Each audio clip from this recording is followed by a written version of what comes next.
I don't know. Say it with me. I don't know. Good God, it is liberating. I am a towering mountain of ignorance. I don't know. We're taught to believe that everything has a reason. And so we observe the world, we see what happened, and then we define the thing that happened as the reason the thing happened. But I think a lot of the time we end up mixing up thinking something with knowing something. This is why it can be so impossible to talk about certain topics with certain people. They've tied those suppositions to themselves so tightly with knots of narrative and constructed reality and values that there's just no untying it. And maybe unsurprisingly, in those situations, the best course of action is just to be friends. Maybe even ask them about that thing that they've created, because to them, it's immensely valuable. The world as we perceive it, as we've built it inside of ourselves, is a lie that we tell to ourselves, not out of deception, but out of necessity. We have no other choice. We simply cannot understand the world as it is, and so we construct.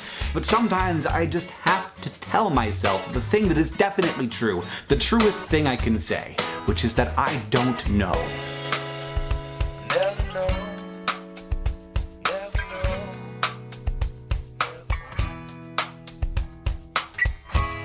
This is the Everyone's Agnostic Podcast with Bob Pondillo and Cass Midgley.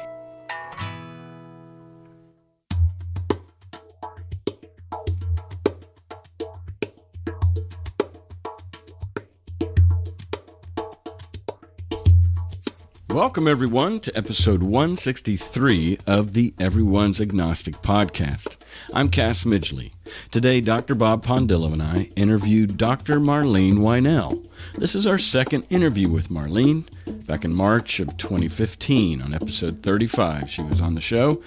She is the founder and director of JourneyFree.org. Journey Free is dedicated to helping people transition out of harmful religions, recover from trauma, and rebuild their lives.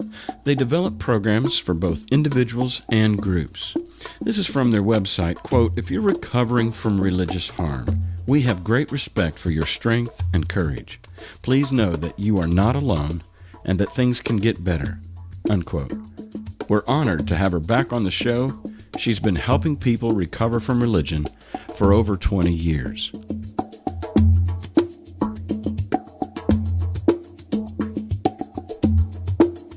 Born and raised overseas by missionary parents, Marlene was immersed in fundamentalist Christianity from childhood. She moved away from that religion during college and found the transition process so difficult and intriguing that she began to research it professionally.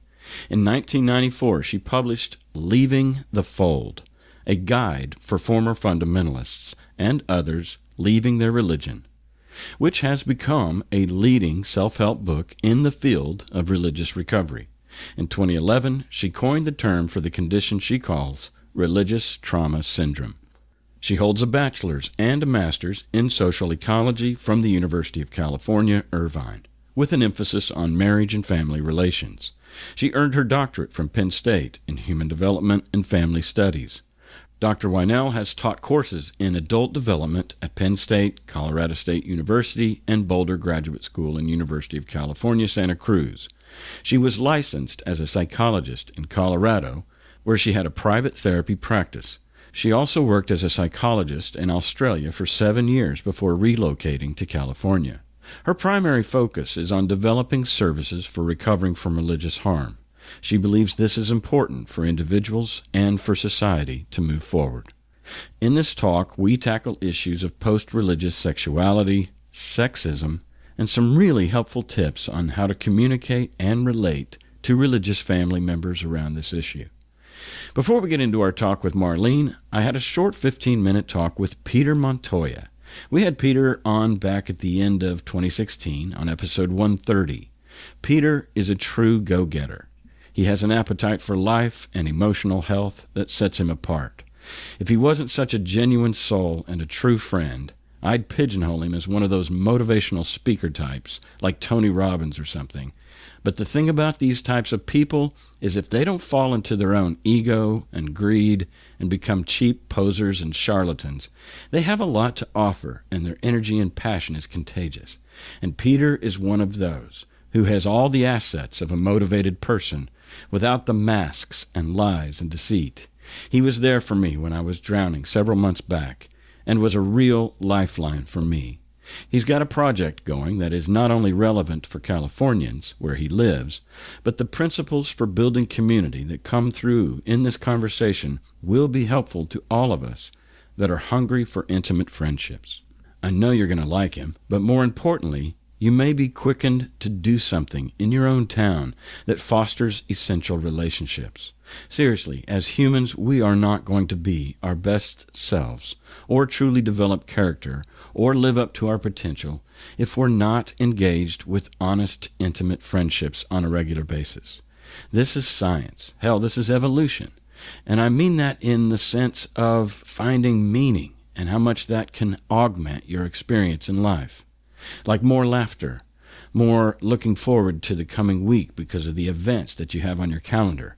If you're feeling like your calendar is stale, like you're starting to get bored with or even hopeless about the future, the ideas we discuss here may energize you to make some calls, host some get-togethers, and initiate ways to elevate your lifestyle by meeting and involving cool people in your lives. So I'm happy to bring these two outstanding guests on, and I'm confident that your life will be enriched in some way. First, my one-on-one with Peter Montoya, then Bob and I talk with Dr. Marlene Winell.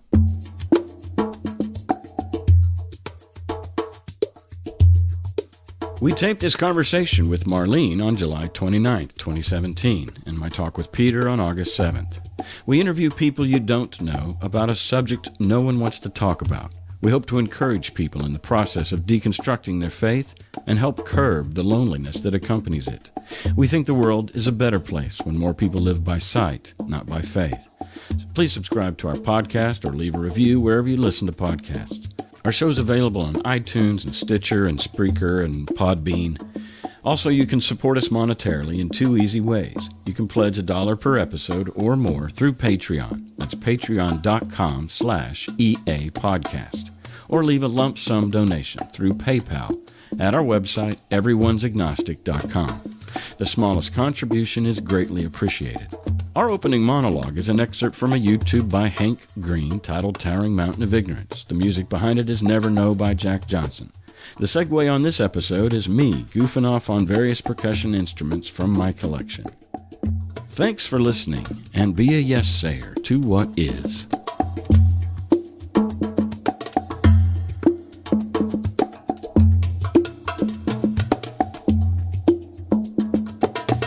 Cass. Hey, Peter. How are you? I'm good. How are you? Not bad. Doing great. So good to hear from you. So good to hear from you. I don't remember when we did our episode, but we have built a friendship that has been through a lot. We have, my friend. I should say, on my end, it's been through a lot. I've reached out to you as a lifeline, as a source of wisdom and encouragement, and you have delivered.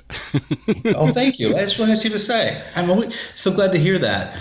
I posted a question on Facebook maybe a week or two ago, and the question went something like this. On a scale of 0 to 10, how much do you get off on when somebody you're working with transcends or something like that? And I realized the answer for me is a 10, as it probably is for you too. Yeah. So for me to build a relationship with you and to see you through that was incredibly rewarding. Yeah, and I'm still in the midst of it, but I'm a lot healthier than I was the first time I talked to you about it, I think. I was a mess. I know, my friend. Oh, my heart went out to you. Yeah, so I agree. I think when I see people that are in my sphere of influence flourish and thrive and get their legs underneath them and build their identity and find their dignity and, show up as a self-confident, unashamed, unapologetic version of their truest self, then yeah, I get a boner. So that is correct. So tell me what's on your mind. We want to do a little promotion here of something you got going on out there. Yes, I listened to the Bonnie and Clyde podcast this last weekend. I cannot tell you how absolutely riveting that even just your opening spell talking about their story, it was absolutely fascinating. They're quite a story, and I think they're going to make it. But boy, howdy, did it get dark there for a while. Holy cow. All right, well, just to set this up, we both are big proponents of community. We believe in it. We believe that nobody matures in a vacuum, that people's growth happens best, if not exclusively, in the context of community and friendships and relationships. And so it's a big deal. It's one of the things the churches do well. It's one of the things that we miss about not being in church. And there's a lot of efforts. There's a lot of different brands and styles of communities out there in the non-theistic or ex-Christian, environment. And you've set out to create one, and you kind of have a unique vision in that it differentiates itself from what else is being done out there. And that's what I think I want to hear from you today. And then just to talk to maybe our West Coast people or California people that might be at least in the vicinity to attend. That is exactly it. So I, of course, was raised Catholic.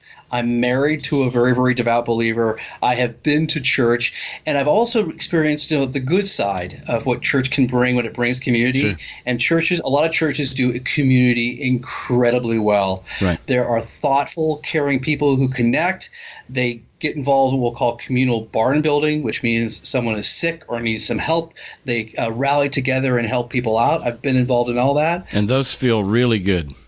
It's amazing. It is like walking into, a perfectly temperatured pool, and the sun is shining, and it lifts your heart. Really amazing. Yeah. But what I've discovered sometimes with a lot of religions, especially once they leave young adult, most of the young adult stuff they do is incredibly good. It is all, youth group is really amazing. I mean, the community they build, this kind of camp environments, how much fun it is. And then when you kind of grow up into your 20s and 30s, you start getting into the judgmental doctrine and let's compare each other against what we're supposed to be. Mm-hmm. And that's where it seemed to me for a lot of Christians, a lot of religions go awry when they start getting into judgment. And it's really hard not to do that with a lot of religions. Yeah, for sure. And then I've also been involved in some of the secular community organizations or secular churches. Mm-hmm. And what I really want to keep away from, I want really no orientation toward being religious or non-religious. Yeah. So I was looking for a philosophy, a STEM, kind of an organizing philosophy that I thought would work. And I read a book called The Power of Meaning by Emily Smith that really turned the lights on for me. Okay. It talked about this idea, an ancient concept from Aristotle called eudaimonia. And what eudaimonia basically says is that we want human flourishing, and flourishing is different than happiness. Mm-hmm. So we do want positive feelings, that sense of connecting with somebody and, making something happen, even consoling a friend. It could be doing something really, really hard and achieving something, a sense of accomplishment, being in a sense of purpose. We want positive feelings. So that's definitely part of what we want when we flourish. Mm-hmm. We also want a life of meaning. And meaning is the answer to the following question, is what makes your life worth living? Mm-hmm. And doing those things purposely on a regular basis. We also want purpose. In that we want to believe that our role in society actually makes humanity better. So making sure that you're doing what you are designed, what you feel your purpose is, and designed to do what your purpose is. And then finally, the last one is intimate relationships. We'll talk about intentional community. We want to have a community where people reciprocate, where you can network, where you can give to one person, receive from another, and never really have to keep score. Yeah. We want to have a larger community, almost like a family, where we know people are going to take care of each other. Yeah. So we're going to build this community based on this concept of eudaimonia, and its modern day name is positive psychology. Mm-hmm. In a fantasy world, we kind of wish this. I mean, we're lazy, right? We want relationships to happen organically. We think they're just going to land on our porch, and we're going to meet people. And I think one of the things that we're learning, especially after leaving church, where community in a box, and service projects in a box, and funding. I mean, the funding is there, the buildings are there, the people resources are there. It just kind of flows, and it makes it feel really easy. And even though there's staffs of people, and there's paid pastors, and there's planners and calendar makers, and there's a lot going on. I used to be that guy. And so we get out, we miss the community, and maybe we are mistaken in thinking that, this is just going to happen. It's just going to land in my lap. But I think there's a lot of proactivity, and maybe the word you just referenced is intentionality. We're going to have to get off our butts. You know that old phrase, if you want a friend, you got to be one. You raise an excellent point. We live in a society of on-demand services and on-demand pleasure where we can push a button on our app or go through a drive-through and get whatever we want satisfied. Yeah. And the thing about community is, depending on how you look at it, there is a price to be paid. Mm-hmm. You have to drive somewhere and actually see somebody face-to-face. Yeah. You have to sit next to people who you may not really like all that much. Yeah. You may have to listen to a speaker or be involved in an exercise that makes you uncomfortable. Yeah. And you might say, well, gosh, this is a price, and therefore I don't want to come here anymore. But if you really understand human flourishing, the price is not a price. It's actually the reward. There is a reward and a benefit for what you put into a community and how you will feel. Yeah. Harvard has had the study of adult development, which has tracked 80 years, several hundred adults over the last 80 years. And they were looking at what is the single biggest factor in helping people live longer, happier, healthier, with better brain function. And you can look this up, and the one-word answer they came up with was community. The people who were in intimate, purposeful community live longer, happier, healthier, with better brain function, and it's been proven by Harvard. All right. Well, I knew I liked it for some reason. But you're right about that awkwardness, and I want to admit, and just to say for the sake of our listeners, there is a spectrum in the human race of people that have varying appetites for community. Some people are hermits or maybe recluse or introverts, and they don't need as much as the next guy. And so if they do look at that cost of what they might call forced intimacy, and they say that just makes my skin crawl, it makes me nervous, it makes me anxious to the point where I'd rather be alone, I kind of want to let those people off the hook and say there's nothing wrong with you, there's nothing wrong with that, you do you. However, at the same time, I also want to make a caveat that it's like, don't give up too soon, and don't shrink back or chicken out, or there's a payoff here that you may or may not have ever experienced that we would really encourage you to get in there, get through the awkwardness, and experience something really, really valuable. I couldn't have said it better. No, as much as I would love, because I'm a people person and I get excited when people transcend, when they exceed a previous barrier that they may have had, that really gets me excited. It's what I live for. But if our community is not for them, I completely and totally understand. Yeah, no condemnation, no shame. Not at all. But don't shame us for trying to do this, because this is really, really fun, really exciting, really life-changing. Every community that I've ever built was awkward and messy, but I would always say that it was a net gain in the long run, and I'm always glad that I did it. I couldn't agree more. So we are looking for what we'll call a lead launch team. And a lead launch team are people who have listened to what I've laid out here, who want to be in an intentional community, pursuing goodness together with other people, who want to flourish with a group of other people without having a doctrine. So we're not a cult. I'm not a cult leader. We have no doctrine. There's no sacred text. We are a society, a community of free inquiry where things can be free to question. We don't tell people what to believe, what to think. All we want to do is help you figure out how to do what you do better. You can be better based on your own terms. We're down here in Orange County, California. I would imagine that our nexus, where we'll end up finding a meeting location, is probably in Irvine. And so I'm looking for people who are highly motivated, of really high character. That means that you are able to sit down from somebody who is in a time of need and offer them wisdom, insight, and advice, and help them move forward. If you are that kind of a person, and you would be willing to meet at least weekly, then I would love to hear from you if you're down this Orange County way, and we'll sit down and have a cup of coffee and see if we maybe head in the same path. Yeah, that sounds great. I do know every now and then I look at my stats and I can look at the geography of the show. And of the American states, California is, I think, our first or second biggest, accumulation of listeners that download the show from California. So, it's a big state. I don't know how many of those are in Orange County. It doesn't zero in that tight, but it is what it is. We'll put it out there. I absolutely believe it. I think the podcast you do here and I listen to every episode is an absolute service to all of us. So I can't thank you enough for the work you're doing. I think it's absolutely amazing. Love your podcast. Well, thank you, man. And I'm honestly, coming from you, I think that's high praise. I take that to heart. Talk to me about your devotion. I've got another friend I met with this week, and he and you both are so adamant about a weekly meeting. That just sounds like it's not sustainable, that it would wear out, that it would wear me out. I don't know, especially as the leader. So talk to me about your devotion to the weekly meeting. It's only worked for Christianity for 2,000 years.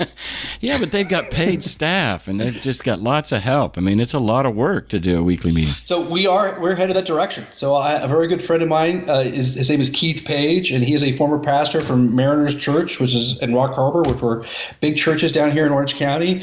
And it'll be a pastor-like role, but we won't be calling it pastor. And his job is to create the weekly the weekly meeting, to organize all the events, and then also to do, for lack of better word, counseling or individual ministry with people who need help along the way. Yeah. So that's the direction we're headed.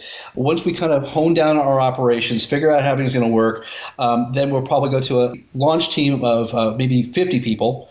And then we'll do a big launch, and I'll be shooting for a couple hundred people who will be a regular part of our community, who will be paying something. I don't know if it'll be $25 a month or $100 per month as a way to support the efforts that our community does. That is built into our model, so we can have professional staff to actually provide us the highest quality facilitation in our weekly meetings, in our regular events. So we really want to provide the top, what Apple does for products, we want to do for personal experiences. We want to absolutely design the best experiences on a regular basis for people. Great. And this guy's an ex-pastor? He is. Wow. Well, that's a skill set that will come in handy. He's a wonderful, wonderful, wonderful man. I can't believe the blessed time to found him. And Bart Campola is part of our not part of our lead team, but he's a consultant. We meet with him on a weekly basis. Yeah, I've got a real powerhouse of people who are coming together to put this thing together. Wow, you got a good head start there, man. You're further along than I thought. That's exciting. So let's wrap it up. How can people reach you if they want to contact you? People can either call me or email me. I welcome both. Email is really easy, petermontoya@petermontoya.com. No dots or dashes, just petermontoya@petermontoya.com. Or you can call me at 949-334-7070. And if you want to have a phone call or a coffee, I'm glad to meet with you, whether you're interested in the community or just want to talk about worldview and how to flourish more together. I love the individual people that I meet along the way. Well, awesome. Thanks, man. I appreciate you coming on, and I hope it takes off, and keep us posted. Cass, always such a wonderful relationship I have with you. I'm incredibly fortunate to have a friendship like you. This likewise.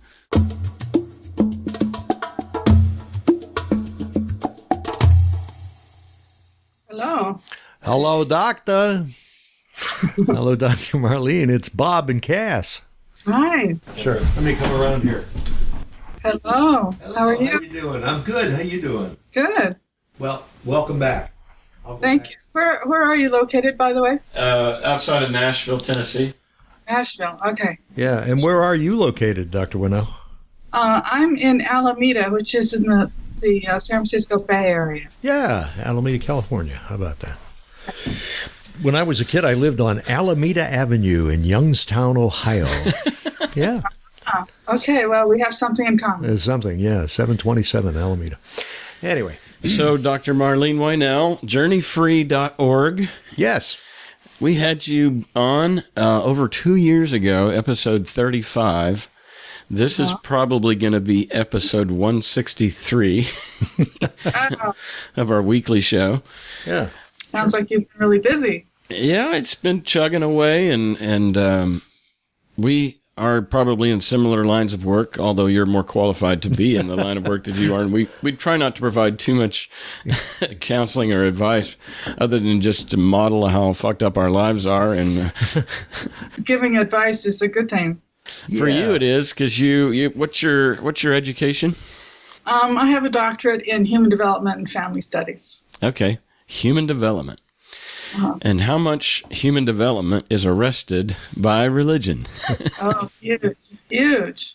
It is huge. I think that people's lives get completely usurped by the religion. Yeah. We the stories we hear over and over and over again, Dr. Winell, are just as you said. They seem to embrace the beliefs that, my gosh, stop everything. And even the clear thinking. I mean, there is no clear thinking. There is no critical thinking, it seems like. And then they just embroil themselves in these, straitjackets that they can't get out of. It's a self-perpetuating system, too. Yeah. How so? I mean, you initially get indoctrinated, whether as a child, usually as a child, or as a person who's down and out. And then you keep getting taught more and more things that require a certain amount of adherence to the belief system, and so then you just get a cycle going where the more you obey and go along with the program, you get certain rewards for it, but then there's also this fear aspect that keeps you hooked in. Yeah, so there are some rewards for it, like you say, but when things don't go well, then the explanation is always you haven't been praying enough, or you haven't fasted, or you haven't sought the face of God. And so you double down. Right. And, it's only maybe when it gets too hot in the kitchen, maybe that some of us actually say, wait a second, is this really working? And, but having the wherewithal or the self-awareness or the agency even to ask such a question is, like you said, largely usurped from the beginning. And so you don't really have even the tools to get out. In the 12-step program, we talk about coming to the end of your rope, or there's some significant life event that finally brought you to a place where you were teachable or even open to getting clean and sober or whatever. Yeah. Is there places that, in your experience with counseling with people that are recovering from religion, what are some of the events that finally bring people to a place where they can say, I'm starting to have serious doubts? Well, usually it's a combination of things. It's once in a while it'll be a single event. Like I worked with one couple they were missionaries, and their daughter nearly died on the mission field. And they prayed and prayed, and they were on the floor of the hospital. And their daughter just barely survived. And it shook them up so much that they just left the mission and left the faith altogether. Wow. Well, good for them. And I would say that's my experience, too, that I had a friend that at the time, it was his girlfriend. They eventually got married, and they eventually divorced. But anyway, she had eczema really bad all over her arms. And he fasted for his girlfriend, for God to do something. Really? Yeah, and it just got worse, and he couldn't figure out why a single good reason why God wouldn't heal it. Like, well, she needs methazone valerate. Well, of course, is what she needs. Come on, science, Bob. Here, I'm sorry. Anyway. Yeah, and I don't know if they sought medical. I mean, I think by now, they probably have, because they're both atheists today. They were disciples of mine when I was a youth pastor. But yeah, when people run into the cognitive dissonance of, I can't think of one good reason why God did or didn't do something, and so I don't trust him anymore. Isn't it funny though, Marlene, that when we first are deconstructing, we don't just go from, I love God with all my heart, soul, mind, and strength, to there is no God. We go from, I love God, to where I'm confused by God, to where I don't know that I trust God, God's an idiot, God's an asshole, God's a monster. Oh, wait, there never was one. Yeah, and I describe it as usually a combination of pushes and pulls. Okay. Where the pushes are your disappointments. It might be, like I said, that story, or just disappointments when you're finding out things about your church, the way it's really working, or learning about the Bible, how it was really put together. And all these disappointments start to push you out. And then there are pulls when you get involved in the world and it doesn't seem like it's full of evil entirely, and you meet people that aren't crazy or stupid, that are not Christian, and you start being drawn to having a bigger life, a wider view. And that's a pretty potent combination. For sure. That's how we unclog drains, and we get a plunger and it pulls the stuff till it loosens up, and the pull, that pull thing. One of the things that we hear from guests all the time is that the stance on LGBT, that they have a friend that's gay, yeah, and their religion is basically requiring them to marginalize that person or to debase that person, and they're like, no, my loyalties are with this person rather than this narrative. Yeah, there was this mass exodus from the Mormon church because of that. Yeah. Wow. Our next guest is an ex-Mormon. We haven't taped it yet, so we're going to hear from that. We've had a couple on, but, all of these things, all of these religions, all these narratives. Have you ever read Ernest Becker's Denial of Death? Oh, yeah. Yeah, I can't say I've read it all the way through, but partly, yeah. Well, you're familiar at least with the concept that whenever death is so paralyzing and horrifying, and it's one of our greatest human fears, then we create what he called immortality projects. Uh-huh. And so whenever I have built my comfort, I've got a plan. I'm going to live forever. Here's my plan. And it's because I've invested in this narrative, or I've accepted Jesus in my heart, whatever it is. That's my ticket on the train to live forever. And when somebody comes along and they say, well, I've got a ticket on the B train. And then you're all of a sudden suspicious that I might be on the wrong train. Uh-huh. And so it's a confrontation, it's an affront, it's offensive, it's scary. Just the very presence of another train or another narrative or another immortality project is a threat to mine. And so Ernest Becker's point was that's sometimes why we go to war, is because it's better to be, even if it's not religion, even if your project to give your life validity, maybe not immortality, just validity, is that I'm an American, or that I am an Olympian, or that I'm a bowler. Just whatever it is that gives your life meaning. And if somebody comes along that's not an American, or is competing on the opposite of your Olympian team or whatever, then it just creates us and them. It creates tension. And whenever religious people start to doubt their own narrative, there's a lot at stake. In fact, in some cases, where they're going to spend eternity. And this, like you said, is another motivation for you to cycle back in to that abusive marriage, or whatever. To that abusive. You found some problems with it, but the problems are small compared to what it's going to cost me to leave. Yeah. People try very hard to make it work before they finally leave. Oh, yeah. And that's been your experience based on... is this what you primarily do then, Dr. Winell? You just... help people who are stuck in religion and they're clearly hurting themselves, but they can't get out? Normally I work with people who are on the way out or are already out, and they're suffering from the effects of that, from the effects of the religion and the effects of leaving. Mm-hmm. Really? Is it like battered wife syndrome, or whatever it's called, battered syndrome? Is it like that? They feel like they... Yeah. They want to leave, but they, better not, or he still loves me. Well, people will describe a cycle that went on for a long time, maybe even years, of trying to leave and then doubling down and thinking that they're guilty and it's all their fault, because that's the message that you get. Mm-hmm. And then getting some relief for a while, because that kind of rededication often is a little bit of a high. and then having it happen all over again, where they get disappointed and sad about what's going on, and they're not living like, quote, victorious Christians do. Mm-hmm. And so finally they just get fed up. Yeah. Huh. That's something. How do you, what do you say? I mean, what do you say to these people? Or is it more like they have to kind of come to it themselves? You can't say, hey, snap out of it. Well, most of the time when people get to me, they've already decided that they want to do some healing.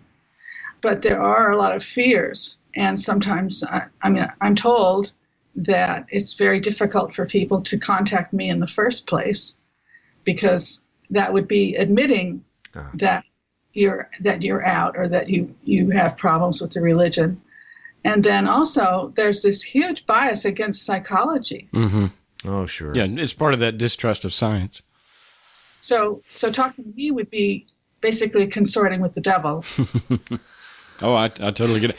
And you're a scary figure in the safe subculture of Christianity. I am too now. I mean, like, scary. Well, it's kind of like I said about the Ernest Becker thing, is that when we represent something that is a very threatening notion to you, that you're on the wrong train. I mean, like, it's.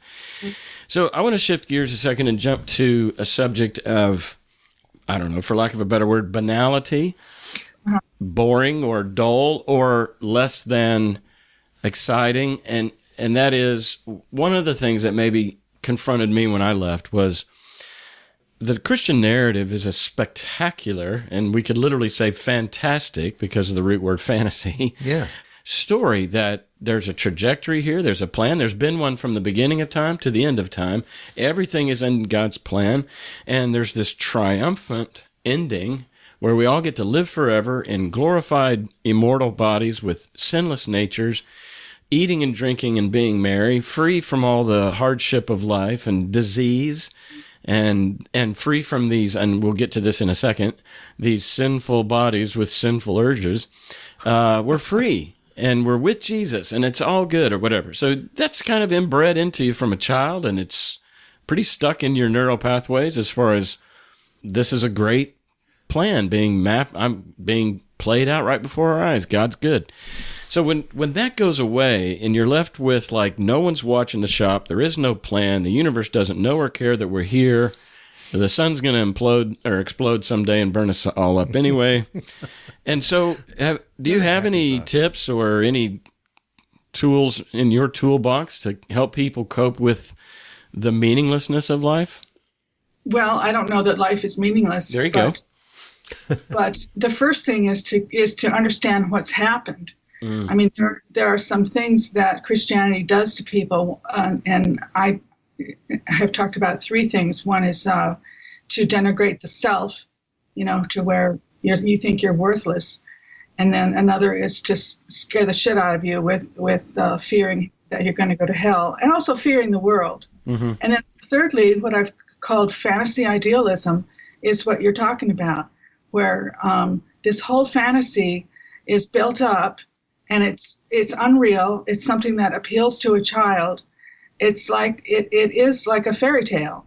Mm-hmm. And so what people really need to do is grow up, and realize that that's the fairy tale. And when you grow up, you realize that life is a mix, that the world is a mix mm-hmm. of good and bad, of success and failure, and the life cycle is normal, all these things that are grounded in reality.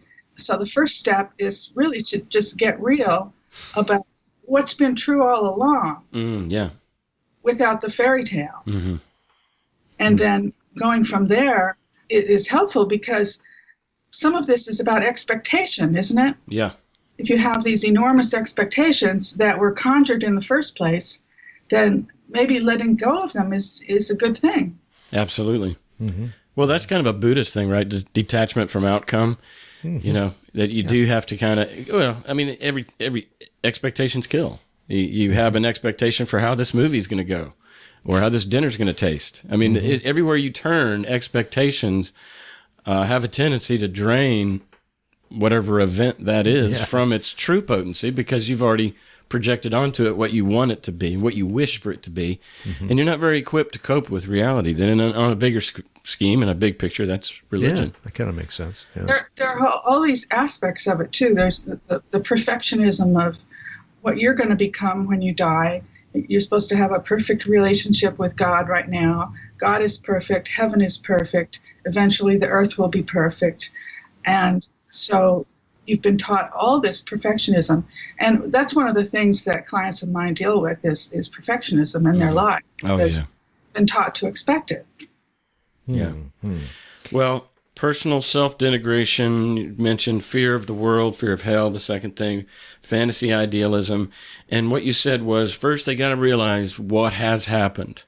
And I think, there's kind of a snap out of it, like you said, Bob, earlier. I think you said. Well, and then, I mean, there are more issues. One is that now you're going to take responsibility for your life. There you go. Which is another huge existential dilemma. Mm-hmm. The biggest one is death anxiety, like you said. Mm-hmm. But the second one is taking responsibility.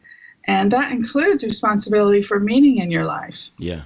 For doing the things that are going to bring you meaning, where you're going to derive meaning. Mm-hmm. And that could be a huge combination of things that comprise a mosaic in your life that give you a meaningful life. And you have to be active about that. Yeah. Also, compare yourself to, for example, the animals. Yeah. What's their meaning in life? That bird that just flew by. What is the meaning of that bird? Or one of my favorites of what is the purpose of eating a piece of chocolate cake? And usually people think about it for a while and they said, well, to eat it. And I say, exactly. Yeah.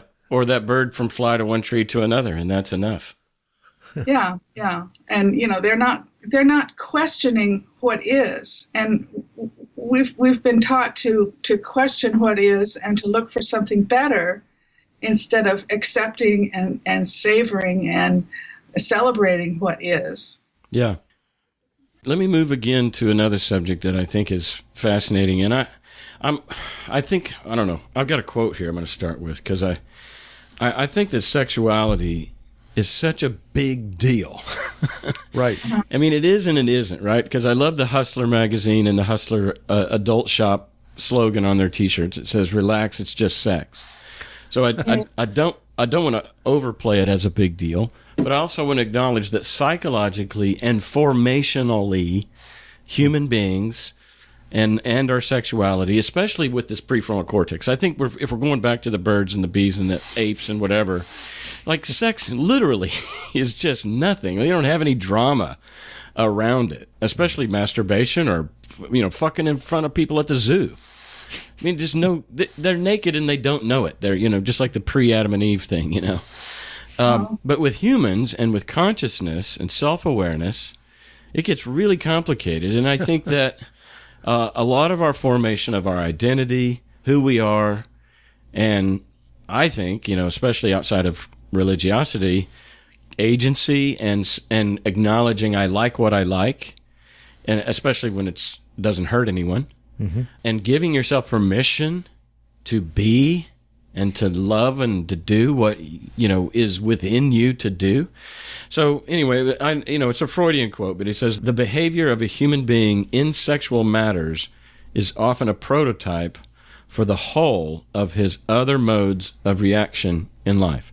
Now, everybody knows that he overemphasized sex, but I just wanted to start with that because in this context, and especially as a counselor, I know that you have to have counseled with people that have religious sexual hang-ups, mm-hmm. and I just think that's a hot topic for our listeners, and there's probably some listeners, and it's a difficult topic because one of the great encouragements of psychologists in this field is to talk about it. Talk about it with a trusted person that's going to be respectful and not shaming. And how have you experienced the negative impact of Christianity on sexuality? Wow. Where to begin, huh? There are a lot of variations. But what about masturbation? Well, masturbation is a big one, yeah. And a lot of people have been taught that it's wrong and bad and dirty. And that's actually a really important thing because masturbation is kind of a foundation element for sexuality in general. Mm-hmm. So people have been taught not to touch themselves, and also all these other beliefs that have been drummed into them. I usually want people to look at what those beliefs are exactly, and sometimes they haven't really examined them. Mm-hmm. You know, that flesh is evil, that masturbation is wrong, that any kind of sexual response before marriage is wrong, and that's like any attraction to any person.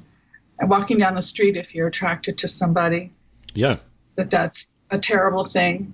Yeah. And just lust. Yeah, just looking at somebody covetously is a sin. Yeah, in your heart. And one of the things I ask people is, if you were walking down the street and you passed a restaurant and the food smelled pretty good, and you thought, oh, that smells good, and you appreciated the smell of the restaurant, does that mean that you would lose control and rush into the restaurant and just start eating food off of people's plates? You know? No, but imagine being in a cult where the appreciation of aromas was a sin. And what happens in our minds, especially if we're trained as kids, is that we get a little internal personal flagellation, or a personal spanking, or a personal pinch yourself. And so if your life was just filled with, oh my God, I just had that thought, bad Cass. You know, you're walking around smelling, or in this case, lusting, or whatever, just what is otherwise natural impulses of the human being, and you're constantly bad Cass, slapping yourself. Yeah. Secondly, so we're talking about thought police there, but you can't get any more, inside your head than your own thoughts. Right. Secondly, with the privacy of your own, say, bedroom or bathroom or whatever, God is omnipresent. And so he's invaded your brain. He's invaded your private spaces. He's watching, that. What is that Christmas song? He knows when you be bad or good, so be good. Sure. And so there's this. I don't know. Have you had any patients or experiences with people that are really have a lot to get over when it comes to the ever-present in my thoughts, in my head, in my bedroom, presence of God? Yeah, and they need to, question all of that and realize that that's actually not happening. Another confusing thing is that guilt is good. Oh, yeah. If you feel bad, like you're walking down the street and you notice somebody that you like the looks of, that's bad and you should feel guilty. I think it's a revelation to people that just feeling bad and guilty about it is not natural. Mm-hmm. It's not a virtue. That, you can pass somebody and enjoy how they look in the same way that you pass the restaurant. Mm-hmm. Yeah. And you're not going to be out of control. The one thing in the belief system is that you're going to lose control. Mm-hmm. It's a distrust of one's own self and sexuality. Right. So I asked them, are you really out of control, or are you just having some thoughts and some attractions and as far as masturbation, is that out of control, or do you just do it occasionally because it feels good? And usually people say, no, it's not out of control. Yeah. And the problem is the guilt. Yes. So we have to talk about, like you said about the animals. Yeah, we're just animals. And I'll ask them, do you think that we're animals? And so some people have to think about that for a second, but usually it's, well, yes. And are animals ashamed of their sexuality? Well, no. Mm-hmm. Well, maybe we don't need to be ashamed. So you have to get this elemental with them then, huh? You have to really break it down to the stuff you tell little kids almost, huh? Yeah. And these are adults. Yeah, but they're infantile by the faith. I mean, they're trapped in a perpetual state of immaturity, at least on that front. Yeah. By the faith. Wow. Jeez. Yeah, another thing is that people think of sex as, the sex act. And in terms of healing and in terms of enjoying sex, I like to reframe it as pleasure. It's physical pleasure. It doesn't matter whether you have intercourse or not. Mm-hmm. In fact, if you want to start building up your good feelings about sex, you can start with relaxation, for example, because the body doesn't really respond sexually unless you are relaxed. So you need to learn that. And then you can have, I recommend a book called Sexual Healing, which has exercises that go gradually from just plain relaxation to various levels of touching, like a face caress. Do you know who the author of that is? Yes, that's Barbara Kiesling, Keesling. Okay. That's been really, really helpful to people to just, if they're with a supportive partner.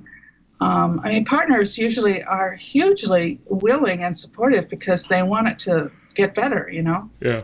So they'll do these exercises, and sometimes both of them need to do it.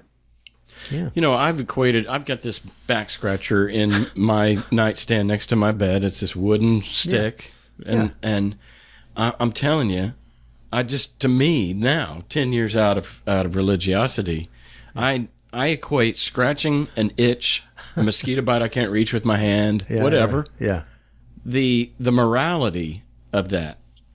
There's a morality of that. Well, good point. But see, you're laughing. Yeah. But I equate that with jacking off. Get out. Really? I do, because I'm the same morality. Oh, I see. I have an itch. I'm going to scratch it. And I have the same amount of shame of whacking off as I do scratching my back with a... Well, you did anyway. You don't now. No, I do now. I have the same amount, which is what? Well, zero. Probably nothing now, yeah. Exactly. That's my point. Oh, okay. Morally, they're the same to me. And they used to be night and day. That's all I'm saying. Oh, okay. Sorry, I lost you on that one. That's right. Well, one of the things that this is connected to is the self-image and self-love. So to do some work around body image is good, and also realizing that it's okay to love yourself. And I think of sexuality as a form of self-love. Mm-hmm. And if you, even if you just caress yourself in certain ways. I mean, at one of my retreats, we went through this whole routine of self-massage together. I mean, it's nice to get a massage from somebody else, but it's also great to know how to do it for yourself. Yeah. And to extend that idea to masturbation or whatever you want to do for yourself, because the body needs touch and comfort, not just food and water. Yeah. Yeah.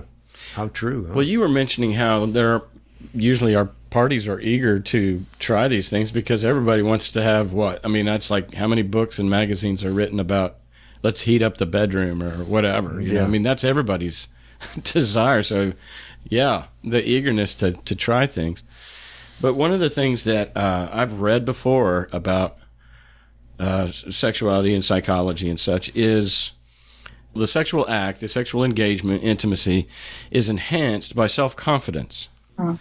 So when you enter the room with your naked body and you're ashamed or you're insecure or you're afraid or you're timid, that's going to impede the experience. Mm-hmm. And so some of the exercises you're talking about, Marlene, are, starting with relaxation, starting with whatever, starting with embracing your body as it is, standing naked in front of the mirror, whatever it is for you to get to a place that by the time you are engaging another human being in sex, then you are bringing a self that is relaxed and comfortable with their self. Mm-hmm. And that, if you got two confident people going at it,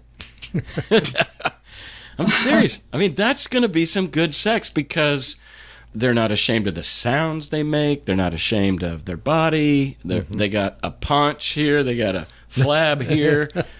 Or they queef or they fart in the middle of the act. And they're so comfortable with being human that they can laugh and move on. I mean, just think about that. The level of confidence and the unashamedness of being an animal, embracing your animalness. Mm-hmm. I just think that would be some crazy good sex. I wouldn't know. Yes, Yeah. you would. No, I would. Come to think of it. You're yes. confident. The chimpanzees are pretty confident. They go at it all day long. Yeah. Yeah, well, they sure So do. do the bonobos. Yeah. Yeah.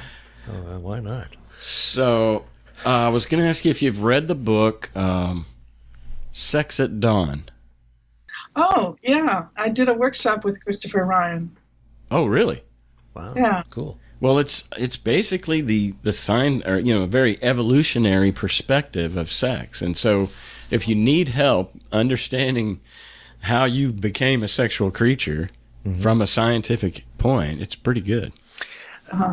I don't know if you know the history of it, Dr. Winell. I realize it comes from religion, and it probably comes from Paul, and it comes from Leviticus? I don't know.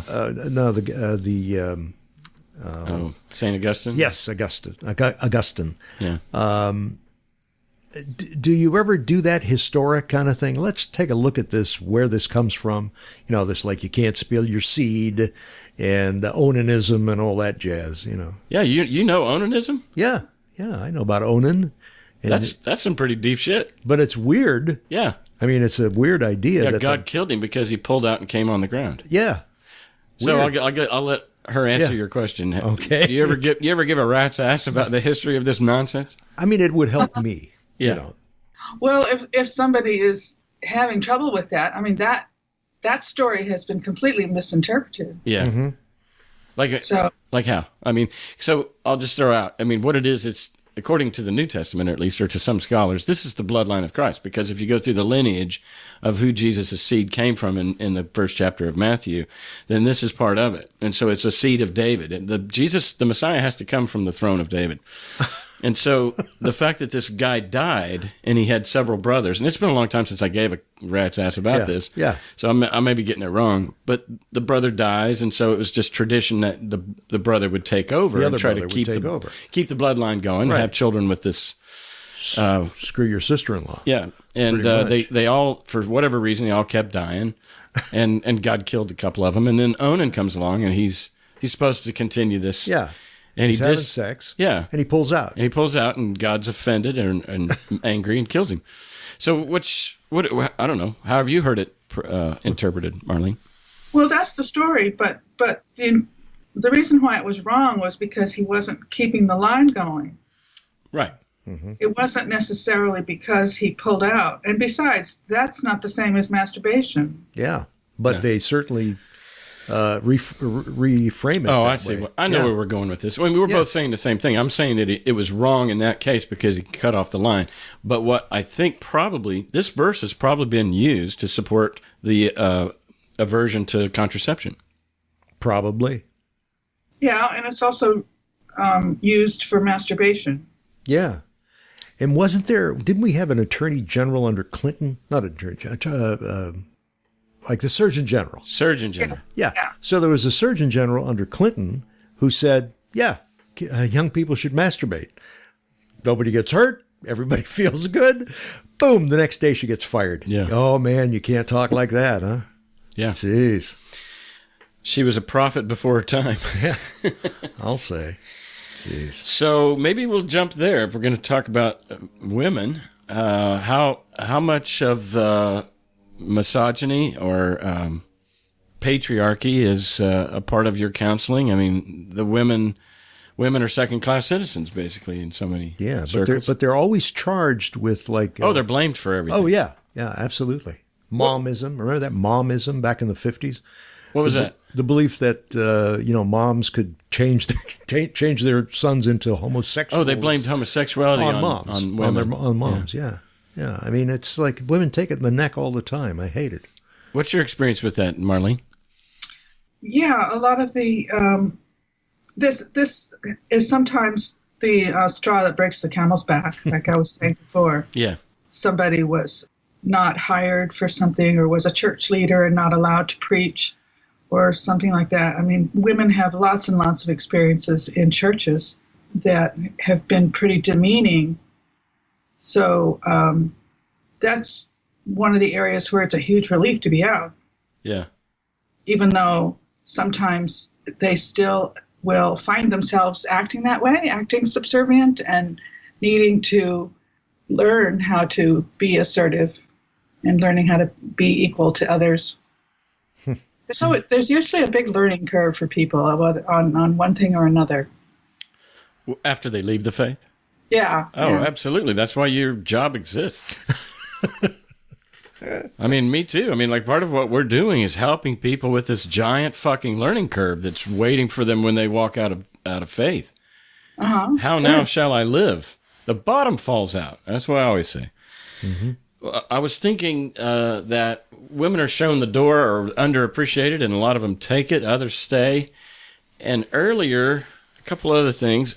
One of the reasons why this nonsense, and I mean Christianity or religious beliefs or whatever, has not only lasted for thousands of years, but is deeply prevalent in our population. I mean, we're the minority, right? So we've got to acknowledge what substance, if any, is here that keeps this thing alive. And I think we've already addressed several of them. The fear of death, I think, just really keeps it alive. But I want to point out some of the nuances of this, and that is what you just mentioned, Marlene, about this in a lot of religious narratives. There's clearly marked out religious role. I mean, sexual or gender roles. Mm-hmm. The man is the head of the household, for example. The woman is a subservient of that or whatever. And there was seasons, and it may just be not sustainable, but there were seasons in my marriage where my wife and I were never like extreme fundamentalists, but it's there. It's there. It's there in the Bible, and we deeply respected the Bible, and so we did at least our best to participate in those roles. And there were times when we were making family decisions, and we would discuss things, but ultimately the buck stopped with me. I made the decision. And then there was roles of, I worked and Mindy stayed home and raised the kids. I mean, we were very much the traditional picture. And my mom stayed home and raised us. My dad worked. And so I was just immersed in this. And my mom's a great example. She would say to this day, she's 89, but she would say, it worked for us. Uh-huh. And all I'm saying is I'm trying to point out that there is some truth to this that somehow works for people, that keeps it the most popular thing in the world and the most sustainable thing in ideology in the world. And I think I would say that was dysfunctional. My mom and dad were dysfunctional. I would say the times that Mindy and I were playing those roles was dysfunctional. However, you can go a whole lifetime and never know it. I don't know what I'm saying. No, I think you're right. I think it's true. I mean, do you ever run into anybody that was kind of happy in their subservient role? Well, people that used to be happy in it and found it. I mean, in a way, if you have somebody over you, like your husband, who's doing his job, it can be a comfortable place. You don't have to make as many decisions. Mm-hmm. You just can be a little bit childish. Oh, I get it. That's actually true, I think. So the problem is, after getting out or after something happens to the husband, I've been working with this one woman who her husband died, and she found herself just completely unable to make decisions. Mm-hmm. So it can be serious. Yeah. And how about those who just, go along, but man, they're holding on to resentments, like, okay. I mean, they have a smile on their face, but they're holding something inside that's toxic. So they begrudgingly play the role of subservient woman. Yeah. Mm-hmm. Oh, sure. And it can end up abusive too. Yeah, for sure. There's a lot of domestic violence in church circles. Yeah. Our show last week was a couple that I feel like his abuse was to keep her in her place. Yeah. But eventually, thank goodness, he saw the light thanks to her hanging in there. And although she had some tough times too. Yeah. One of the things that couples don't have a good grip on in Christian circles is good communication skills. Mm-hmm. Mm-hmm. They also don't have a good grip on parenting skills. But my point is that there's so much in the church that is just ignores the notion of having skills at all, where you're just supposed to pray about it. You just turn it over to God. So, a husband can be abusive and then pray about it and promise never to do it again, and then do it again. Pray about it, yeah. Pray about it and go on. He's not going to go out and take an anger management class. No. Yeah. It goes back to that distrust of science and anti-intellectualism. I think there was a poll recently that interviewed over 50% of Republicans believe that colleges and universities have made the nation worse off. I saw that. Yeah. It's so scary, right? Yeah, that's I don't know how you break that kind of thinking. It's the wrong kind of thinking. You do it by starting a podcast that's anti-religious. Oh, that's what we're doing. Oh, gee. And we interview professionals that are in the same line of work. Well, that must be it. We're doing it. We're pushing back against that nonsense. Yeah, you do have to push back against it. So a reoccurring theme here in the talk thus far, and it comes up with us all the time, and I get the sense, and I have not a lot, but I imagine there's 100 at least people listening to this episode and all the others, or many of the others, that have one foot in Christianity, and they probably feel like sometimes we're a little hard on Christianity, or we're a little harsh, and maybe they don't even listen anymore because of that or whatever.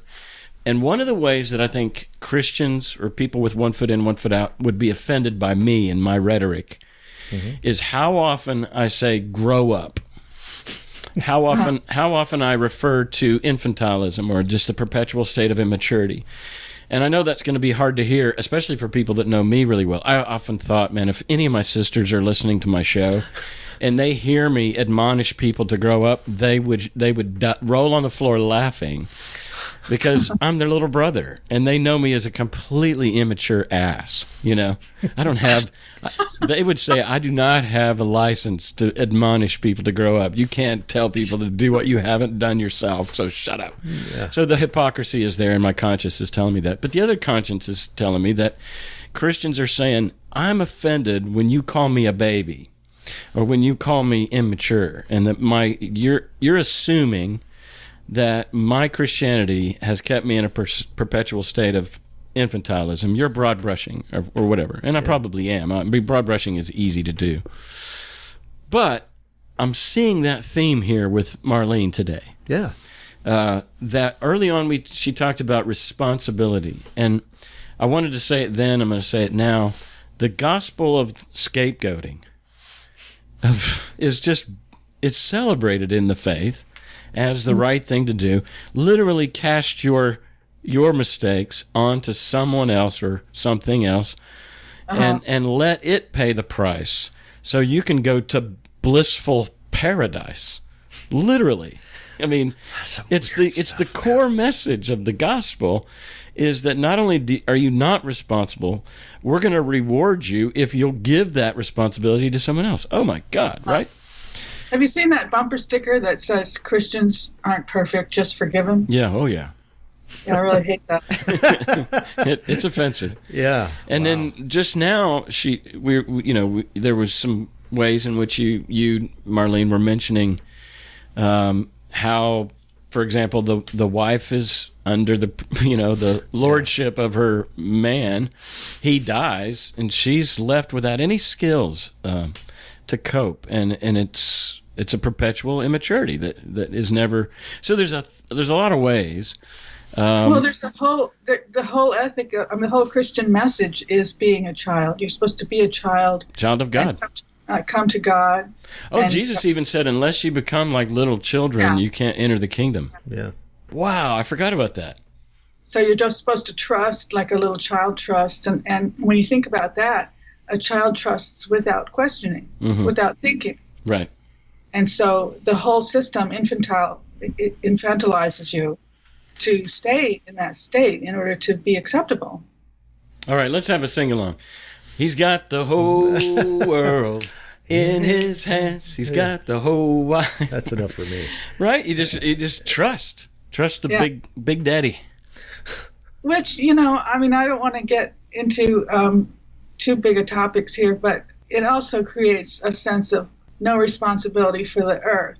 Oh, of course. This is a real pet peeve with me, to have so many people thinking that God's just going to take care of everything. Yeah. He's going to create a new heaven and a new earth, and he's going to throw this one away like an old garment, is what the scriptures say. So just like we would throw away a T-shirt that's got holes in it and not think anything of it, that's the way God's going to treat the earth, and he's in control, so I don't have to care either. Right. So we have all the climate deniers. Yeah, and the anti-vaxxers, and you name it. Man. Well, and we did a show a couple of weeks ago where Bob and I went on a solo rant. We didn't have a guest. And I showed the connection between somebody even giving praise to God for some kind of interventionary act, whether it's a parking place or you cured my cancer. And that act in itself is an act of war. Because you have created an us and them. Every person of cancer that didn't get intervened, even those that prayed or whatever, obviously God, didn't pray enough. Didn't pray enough. There's something wrong. There's something this or that. Yeah. And so we're not. What I'm saying is, getting back to this irresponsibility that's fostered by Christianity. We've listed two of them: the earth and our own behavior.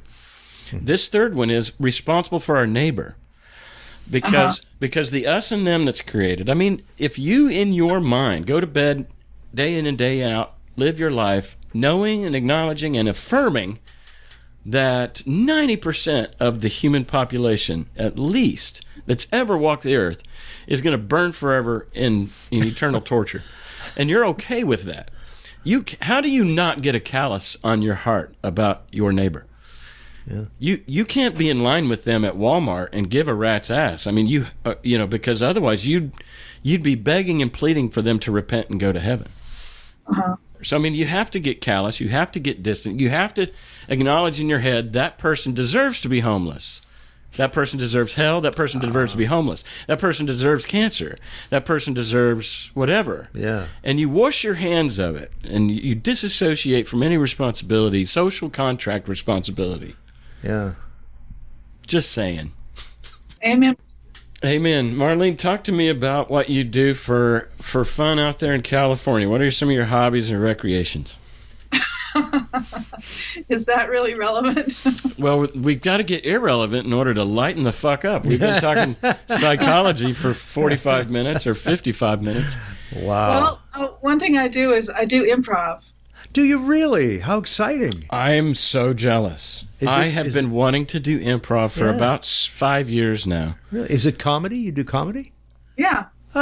So did you start out just taking lessons and now you do it in public or what? Well, I took a couple classes. Yeah, that's what I mean. And then I joined a troupe that practices once a week, and then we perform on Friday nights. Every Friday night? Every Friday night. Oh my gosh! And please, I don't necessarily perform every Friday night, but the troupe does. Well, sure. Please unpack for me. This is all right. I've got a total boner right now because what you represent is you are a psychologist, and so you understand that thing, and you're practicing improv. Please unpack for me what that is doing to your soul. Like, what's that doing to your psyche? How is that stretching you as a human being? Well, for one thing, it's pure fun.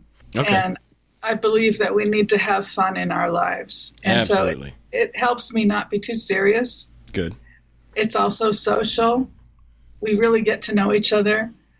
It's also practice in being in the moment. Okay, there you go.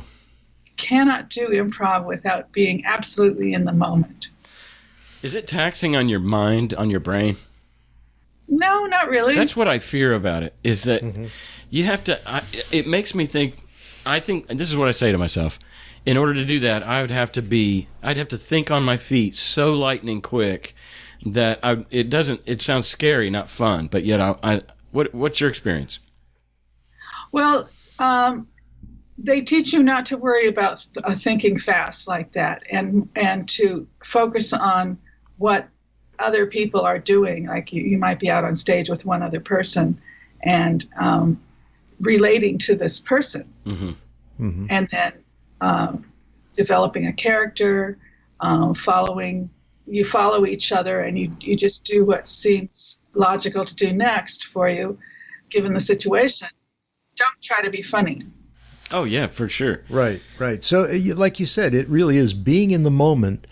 And another important thing is saying yes. There you go. Saying yes to what's happening. You can't go, oh, no, I don't want to do that. Or no, you got to go with it, man. Right. Go with it. Yeah. Yeah. So you would like it, Cass. Oh, I kind of borrowed my life motto from it. Say yes to what is. And the example I was given was that, so you're in a sketch, you're in an improv setting with others, and one of the other actors pulls a gun on you, but it's his finger, because he pulls a gun on you. Yes. And saying yes is like, oh, and falling to the ground dead, or like holding your hands up. You're going to react to the fact that that's a gun. Right. Saying no to him would be, that's just your finger. Yeah, don't do that. Like on an improv stage, you can't do that. Like you can't say no to what the other person is doing. You have to say yes and.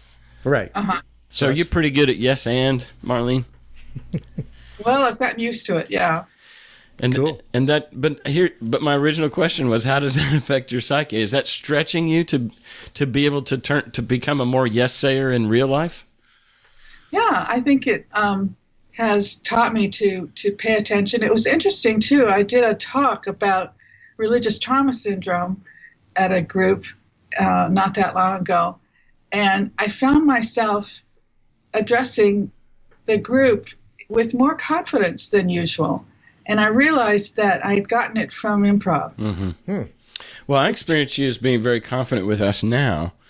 And I also I kind of have a mindset when I do the show of improv. So, because Bob and I don't ever have any set questions written down. Never in 163 episodes have we had any pre-questions, really. I mean, we've done some research on who the person is, et cetera, et cetera. But the idea is that in an hour and a half, we let the conversation organically take its own course by saying yes to the ping pong and the banter. Right. So I apply that to this show. And okay, yeah, that makes sense. Hold your applause. That's right. Well, that's good. So do you also enjoy reading movies? Do you go out TV shows or anything like that? Yeah, all of that. And I live right by the bay. There's a beach in front of my house, and I go in the water. Ooh, baby. Yeah. Outstanding. So the next thing that you want to say to Bob and I is... Come to see me sometime. Next time you're in the bay, do you have a poison of choice? A poison of choice? Yeah, an opiate? Well, I think he's asking if you like beer. Or it's legal to smoke marijuana here. Okay. Oh, there you go. Okay. And yeah, a nice bourbon is all right. Bourbon's good. Wine is probably nice too. Okay. Sounds good to me. Pretty worldly. Yes, very worldly. Yeah. Very worldly. I like to go out dancing. Oh, cool. Are you good? Well, I don't know what good is. Well, are you trained at all? No, I'm talking about just boogieing. Just wiggling. Yeah. Well, my wife and I have been taking dance lessons because we want to do more than just wiggle. Yeah. But I like to wiggle. You know what? I think this is again another exercise in affirming what it means to be human.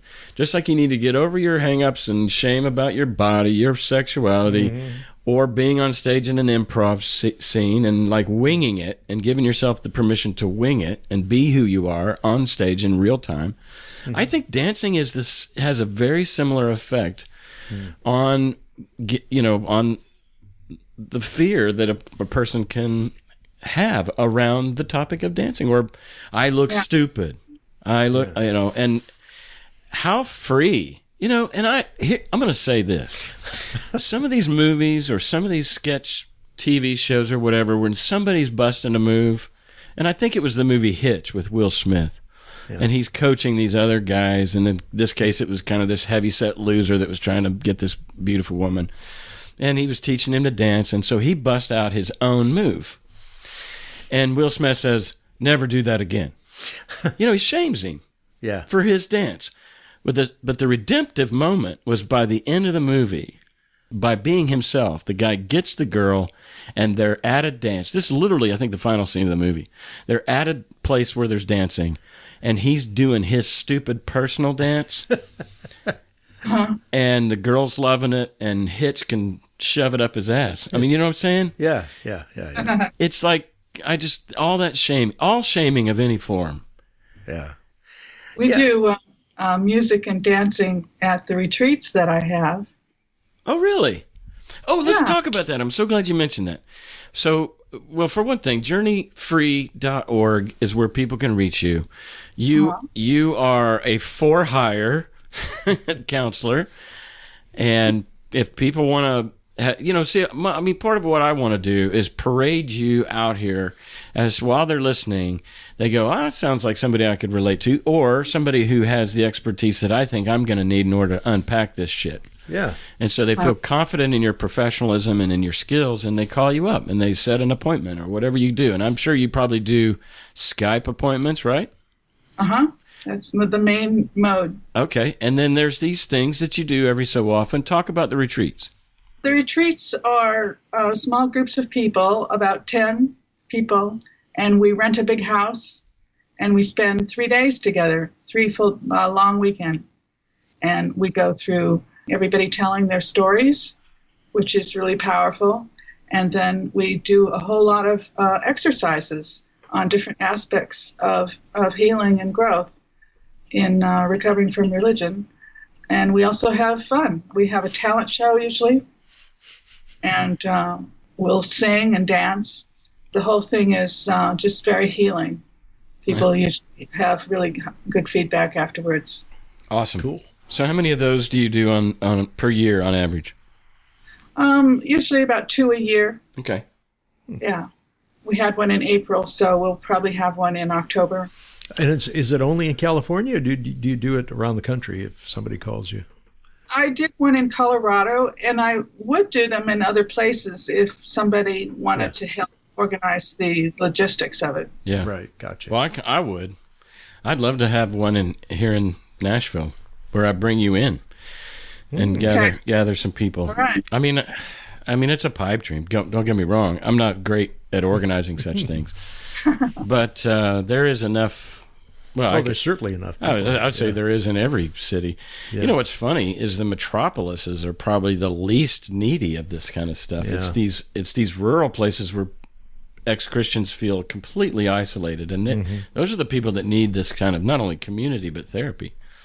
Probably, yeah. I found that people are willing to travel, though. We have people come from all over the country and from other countries. Well, an excuse to go to the Bay, hell. On the ocean, yes, absolutely. No, but you're right. It's a win-win. They get to travel, and then they get this beneficial experience. And so anyway, I'm a big fan. I applaud your work. And almost 2.5 years ago, we had you on, and I was just thinking, let's do a little catch-up interview with Marlene. And you know, Marlene, that show 2 years ago was among the highest rated or listened to downloaded show. Yeah. I think to this day it's still number 2, I think, out of 160 shows. Wow. Isn't that something? Yeah. So something's going on here. The other thing I have is this online support group. Okay, cool. What's that? That's a forum on a private website, and then we have conference calls twice a month, video conference calls. Yeah. What software do you use for that? Because I'm a part of some groups that use different softwares. We use GoToMeeting. Okay. How many screens do you have up? I mean, I guess it's whoever's talking pops up, but everybody else is just a little bitty thumbnail. Oh, no, we have 6 screens. Okay. You can pay for more, but right now we have 6 screens so that people that are talking can be seen. Does it feel like the Brady Bunch? Sorry? Does it feel like the Brady Bunch opening scene? Yeah, kind of. Huh. Well, that's cool. So asking about coming out to family and friends. Oh, yeah, let's touch on that. What are some tips on coming out to family and friends? Well, one thing is to, first of all, start with being secure in yourself, you know, to make sure that you are feeling fine about where you're coming from. Sometimes people do this a little bit too early. Mm-hmm. Oh, yeah. They just get into arguments, and realize that you're the one that is accomplishing something for yourself. They didn't ask for this. Right. And so to be clear on what it is that you expect, like if you expect them to approve and, bless you for this, then it's not going to happen. Mm-hmm. Maybe disappointed, yeah. Yeah, if you have expectations that you're going to get an apology mm-hmm. or that you're going to get approval for the changes in your life, first of all, that's normal and natural for a child to expect that. I'm imagining right now coming out to parents. Mm-hmm. To long for the approval and support of your parents is a normal thing. Sure. So you have to think this through and realize that you're coming now, first of all, as an adult. You're in an adult mode. Don't come as a little child, mm-hmm. because the child is going to find it really difficult and emotional. Mm-hmm. To come as an adult with some integrity. Usually people will come to this point when they are needing more integrity, when they're willing to look at this balance between intimacy and integrity and decide to make a move for more integrity. And that what that means is they want to be seen for who they really are. Mm-hmm. So if that's what you want, you can have that, but you're not necessarily going to get approval for it. Right. Because if your parents are truly believers in the Christian system, then they're believing that there's only one and only way. And so they can't approve of you without their whole system coming down. It's like House of Cards. Right. If they admit that, the way you put it, you're on the B train and you're going to be okay, then that just puts their whole system into a collapse, and they can't do that. Yeah. I realized this with my mother a long time ago, and I was trying for years to get her to understand me, and I realized she can't, and that relieved a lot of pressure. Mm-hmm. Off both of you. And then after that, you can focus on the human aspects of your relationship. Because even religious people have dual personalities. They've got this world of demons and angels and mm-hmm. the hereafter. And then they're also ordinary people that eat and drink and enjoy pastimes and get stuck in traffic and so forth. Yeah. So you can relate to people on this purely human level and basically be okay. You don't have to debate all these issues all the time. Sure.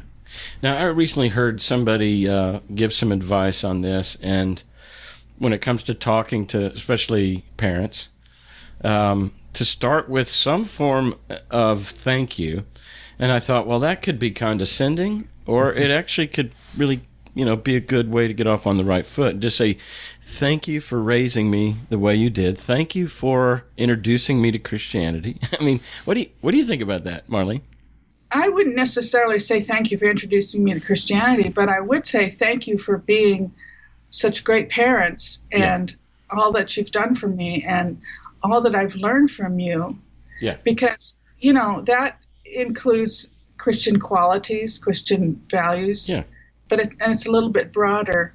And I also suggest to people that they admit that this is hard. They say, I'm really nervous and this is hard for me because I do want you to still love me, and I care a lot about this relationship. Yeah, that's disarming.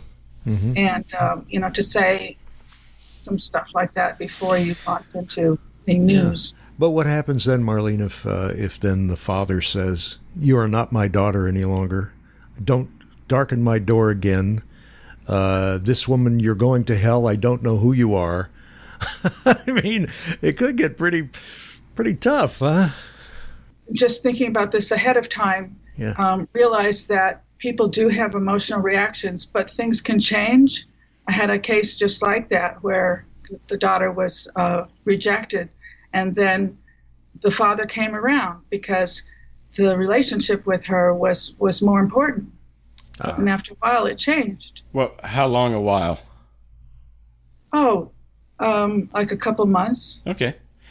Yeah, and I really want to highlight that point, because you talk about acknowledging and embracing what it means to be human. I think it's not wise for us to use humans' original initial reaction to something shocking, painful, horrific as a barometer of how they are and how they forever will be. Yeah. It's just really wise to have a lot of compassion and grace, if you will, for people's initial reaction and not pigeonhole them into that place. That's just, anyway, that's fresh. That's fresh in my life this week. Okay. Well, and in this process, it's good to have empathy. You can say, to the father that did that, you can say, I know this is really hard for you. I've been a certain person for a long time, and now I'm changing. I know that must be really hard for you. And going back to what you said also, to say this is really hard for me too. Not just this talk, but I tried really hard to stay in the faith. I don't know. Does that complicate the conversation? I tried really hard to not do this, to not leave the faith, but it was overwhelming. I couldn't stop it, or I don't know how you phrase that. Yeah, sure. Yeah. This is not something you're doing lightly. Yeah, that's what I mean. Yeah. Excellent. Wow. All right. Any other tips on talking to parents or family members? The other thing, I wrote a whole article on this that I recommend on my site about relating to family over holidays. Oh, and yeah. Yes. Sometimes people are stuck with being among, a group, a family group, where they're all pretty religious, and so you're wondering whether to even attend, because it's pretty triggering.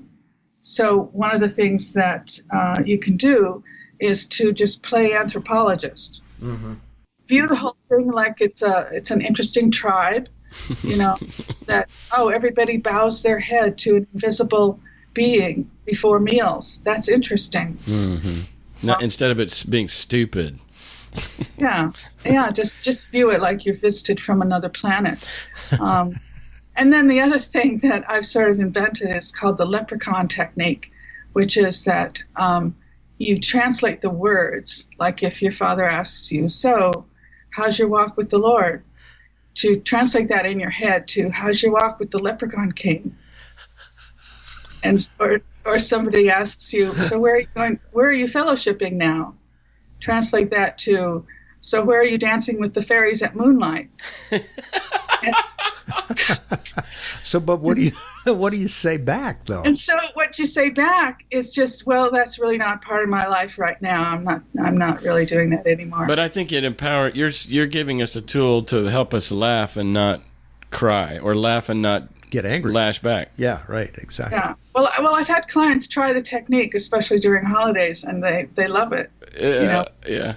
It keeps it from becoming a guilty situation, or making excuses or getting all stuck. I love that. It keeps it from either of, well, at least yourself, because you're the only one playing that game. It keeps you from belittling yourself or belittling them. It just makes it a funny encounter. Yeah. Right.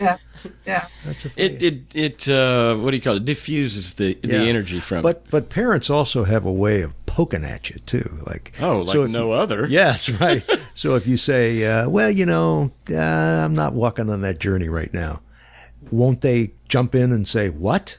What do you mean?" Well, not just or something, I mean, as far as a poke, they could say, what has my mom said to me before? Well, back when you were a believer, I mean, they just wish you were. Yeah, they want you back. Anyway, that's not. Yeah, I hear you. But you just have to know how to play it. The other tip I have is to remember that the culprit is the religion itself. It's not any people. Good point.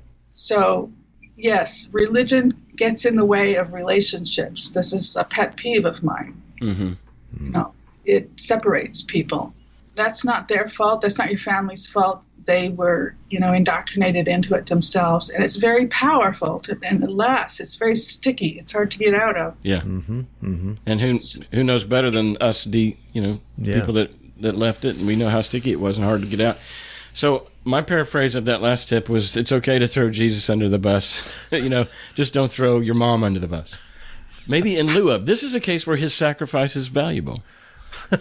Throw Jesus under the bus instead of your mom. Your parents, yeah. That's funny. Well, Marlene, thanks for coming on. I really enjoyed it. You're a wealth of knowledge and experience, and I hope that the listeners not only benefited from this show, but maybe even can go to your journeyfree.org or contact you and engage with you in a way that would be helpful and healing to their journey. Yeah. Thank you for having me. It's a pleasure to talk to you guys. Keep up the good work.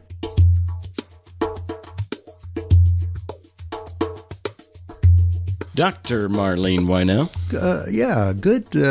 Good stuff. I think what stands out most to me was religious people are split personalities, have split personalities. Yeah, right there at the end, she's... Yeah. Well, one foot in the real world and one foot in the fantasy world.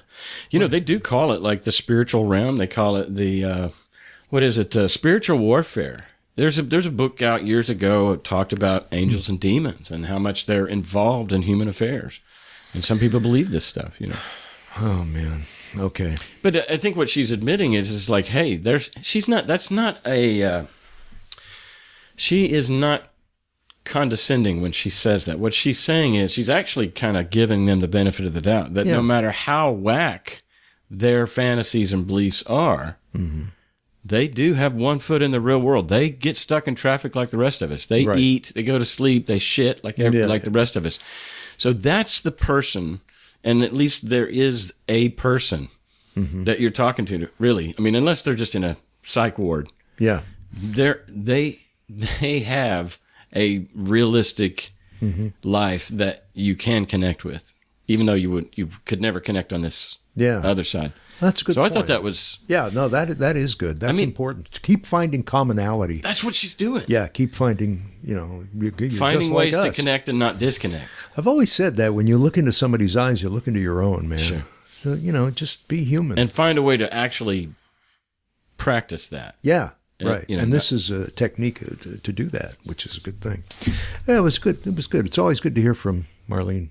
And experts. Yeah, absolutely. In general. I mean, we're armchair ex-Christian therapists. I mean, Well, you're better at it than I am. And you keep your cool better because I just shake my head thinking, what in the world?